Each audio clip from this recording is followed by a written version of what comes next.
Hi, this is Nicole at Brooklyn Letters, director here. I'm back again for another interview with one of our staff members. I've mentioned in previous interviews and videos here that we have been covering some hot topics based on a roundtable that our owner and CEO, Craig Sellinger, has been involved in. And so several of the professionals that were involved in this group had submitted some thoughts and some questions that they had about this remote learning situation that we find ourselves in. And so we've been trying to cover some of those questions with our own staff members at Brooklyn Letters. The topic today has to do with if this remote learning situation should go into a long-term situation. How are we going to keep teachers motivated? How are we going to keep children engaged? And how are we going to keep parents involved to help make this situation run as smoothly as possible? So that's the topic today. And I have brought on one of our learning specialists, Dan, who I think can cover these topics all well, because not only is he a teacher, but he is also a father with a child who is doing some remote learning as well. So Dan, welcome to the interview, and tell us about yourself and tell us what you do, and then we'll go from there. So I am a special ed teacher of quite a number of years now, too many to count, and I work in New York City, and I'm a father of two children, a 3-year-old and a 5-year-old. My 5-year-old works on Google Classroom daily, and we go through her assignments. And just trying to hang in there until this thing is done, hopefully sooner than later. So we need some tips, hopefully from you, Dan, to tell us how we can keep all three parties of this trifecta of remote learning motivated. So let's talk about the kids first. How do we keep kids engaged in this remote learning situation? Well, I mean, I think if the kids are engaged, then all parties are engaged, right? Teachers generally are motivated. Teachers, want to help children succeed emotionally and academically and personally. I've met very few teachers who aren't in it because they don't have a passion or a personal interest in making kids succeed. So I think teachers, for the most part, will be able to keep themselves engaged and motivated as long as they are, practicing and trying new ways of developing the instruction.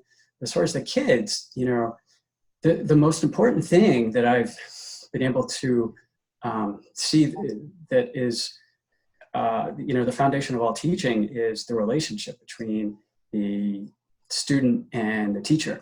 And the relationship, if it's going to be strong, it has to develop into the personal somewhat. There has to be ways of breaking down the barrier of teacher student information, regurgitate information. There needs to be some kind of personal element there. And so building that relationship and keeping the relationship going digitally is, I think, the best way to keep students engaged. As far as keeping them interested in their work, well, they've got to have, assignments that put their interests ahead of everything else, especially right now. Teachers need to be thinking of ways to engage students, and without, tangible items that can be manipulated in person, I think content is a great way to engage students, and start with some type of inventory, or even you've gotten to know them and you have a relationship with them. So working within their interest base, as well as working within their zone of learning. It shouldn't be just busy work. It shouldn't be just assigning. It should be work that is meaningful and that they feel that they are benefiting from. And again, just keeping the relationship moving forward is, I think, the best way to keep this digital learning, going and keep all parties engaged. For my child, I think her school does a pretty good job of it. She gets some FaceTime with her teacher. She doesn't get too much FaceTime with the class as a whole. She would like a little more, but they're working on that. And she has assignments that she loves doing. She's naturally engaged in school anyway. So I really think, anything that's put up there, as long as she's a 5-year-old, so as long as she's drawing and writing something, she's happy with that. Communicating with the teacher, letting her know that Fiona is loving what we're doing, and having her teacher continually think of new ways for her to engage in those activities. Well, yes, I agree completely. We're embarking on a whole new situation here that is going to be so much more relationship based, at least from the outset of the school years. And yeah, Dan, I really appreciate your thoughts and your passion for your students. I know that you mentioned off camera that with your special education students, that you are not working with them directly academically right now. You're more assisting them and checking in with them.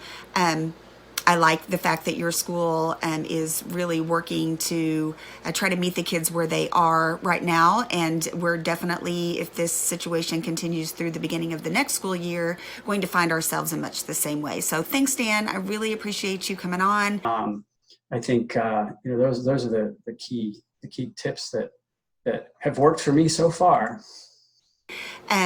We might check back in with you later after you start working with your students more directly, and see if you have any updated